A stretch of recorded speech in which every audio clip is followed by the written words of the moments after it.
मध्य प्रदेश सरकार के द्वारा सहरिया जनजाति, बैगा जनजाति और भारिया जनजाति को अत्यंत पिछड़ी जनजातियां घोषित किया गया है। यानी कि 3 पिछड़ी जनजाति घोषित किया गया है। इसमें से एक जनजाति है सहरिया जनजाति के विकास के लिए, यानी कि इनके योजना है जो भारत सरकार के द्वारा या मध्य प्रदेश सरकार लिए जो वेलफेयर स्कीम है या कल्याणकारी जो प्रोग्राम्स हैं, स्कीम है, उनको क्रियान्वयन करने के लिए, विकास के लिए जो योजना बनती है उसका रोड मैप तैयार करने के लिए इन जनजातियों के लिए जो विकास प्राधिकरण का गठन किया जाता है। जैसे सहरिया जनजाति विकास प्राधिकरण, उसी प्रकार बैगा विकास प्राधिकरण है और भारिया जो जनजाति विकास प्राधिकरण है, ऐसे प्राधिकरण का गठन किया जाता है। इसलिए क्योंकि मध्य प्रदेश सरकार ने इन 3 जनजातियों को विशेष अत्यंत पिछड़ी जनजाति घोषित किया गया है, उनके कल्याण और वेलफेयर के लिए और उनकी योजनाओं को क्रियान्वयन करने के लिए।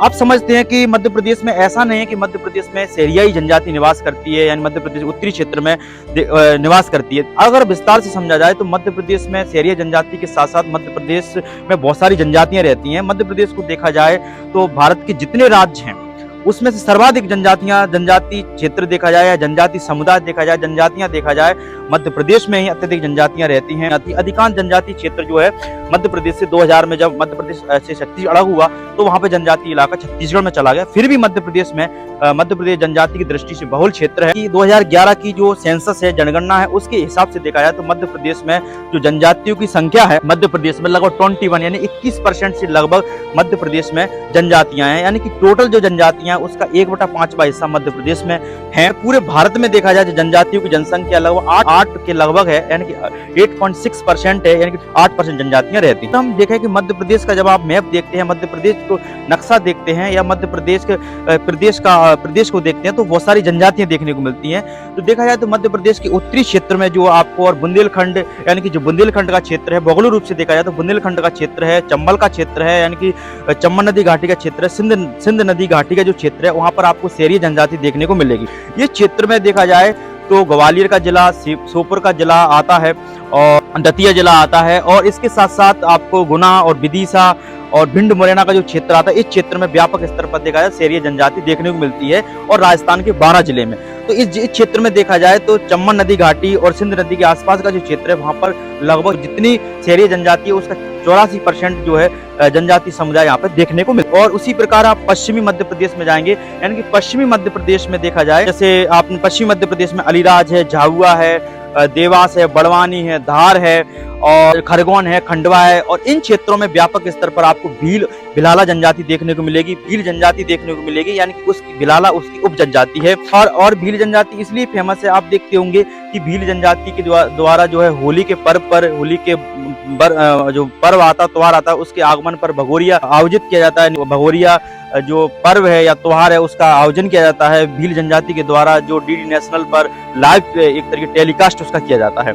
उसी प्रकार आप देखिए कि मध्य प्रदेश जो पूर्वी मध्य प्रदेश है, यानी कि पूर्वी जो दक्षिणी मध्य प्रदेश है, उस क्षेत्र में आने वाले जिले जैसे जबलपुर है, बालाघाट है, डिंडोरी है, अनूपपुर है, कटनी है, और इस क्षेत्र में आपको जो देखा जाए तो गोंड जनजाति आपको देखने को मिलती है। गोंड जनजाति है और गोंड जनजाति राजनीतिक रूप से काफी मजबूत है। ये जनजाति आपको मंडला और होशंगाबाद के क्षेत्र में या फिर कटनी के क्षेत्र में, और कटनी, उमरिया और डिंडोरी, इस देश के पूर्वी जिलों में ये गोंड जनजाति आपको देखने को मिलती है। यानी कि नर्मदा घाटी का जो क्षेत्र है, यानी कि विंध्याचल और सतपुड़ा की जो बीच का क्षेत्र है, वहां पर व्यापक स्तर पर जो है गोंड जनजाति आपको देखने को मिलती है। वो कहीं ना कहीं सोशल और पॉलिटिकल रूप से काफी स्ट्रॉन्ग है, मजबूत है। और देखा जाए कुछ गोंड शासकों का भी भारत की आजादी में बड़ा योगदान। और देखा जाए तो एक जनजाति आपने पारधी जनजाति है जो मध्य प्रदेश के रायसेन में देखने को मिलती है, जो काफी आखेट का काम करती है। इसी प्रकार कोरकू जनजाति है, वो काफी जो है कोरकू जनजाति जो है एक यही नरसिंहपुर होशंगाबाद के क्षेत्र में रहती है। कोल जनजाति है, वो आपको जो है उमरिया, कटनी, इस क्षेत्र, रीवा, पन्नाई, पठार में देखने को मिलती है।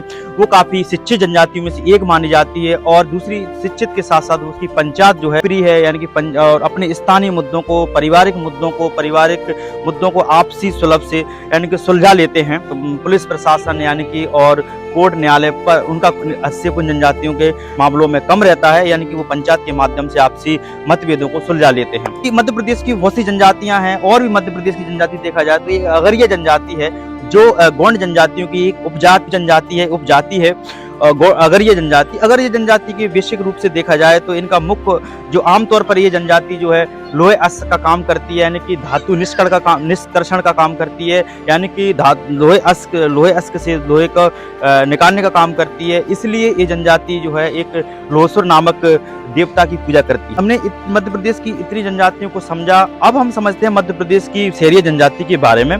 तो बहुत सारे लोग बताते हैं कि सेरिया जनजाति की उत्पत्ति कैसे हुई, सेरिया शब्द का अर्थ क्या होता है, इसे हम विस्तार से समझने का प्रयास करते हैं इस लेक्चर के माध्यम से।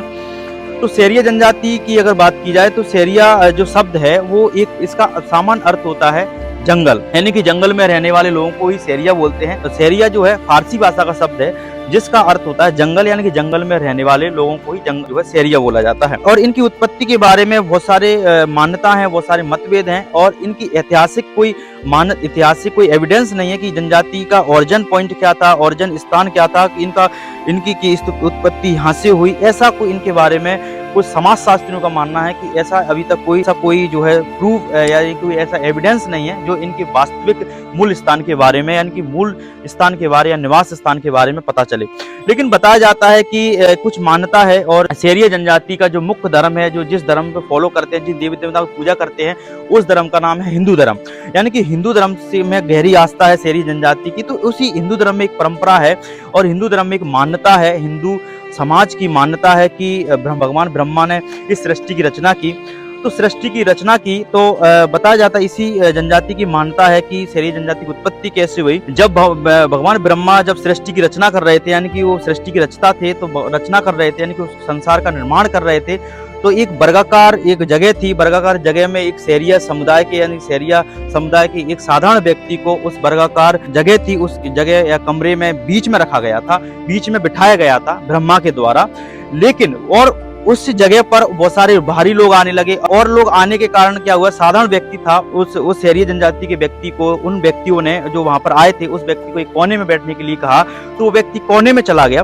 तो ब्रह्मा जी इससे बहुत काफी नाराज हुए, कुपित हुए और बहुत नाराज हुए। इस स्थिति को उन्होंने ब्रह्मा ने कहा कि आप उन बाहरी लोगों के दबाव को सहन नहीं कर पाए, आप उसका विरोध नहीं कर पाए, आप जो है उस परिस्थिति का सामना नहीं कर पाए, उस दबाव का। इसलिए ब्रह्मा ने कहा कि आप जो है अब आज से दूर और जंगल और दूर दराज के क्षेत्रों में जंगल में रहेंगे।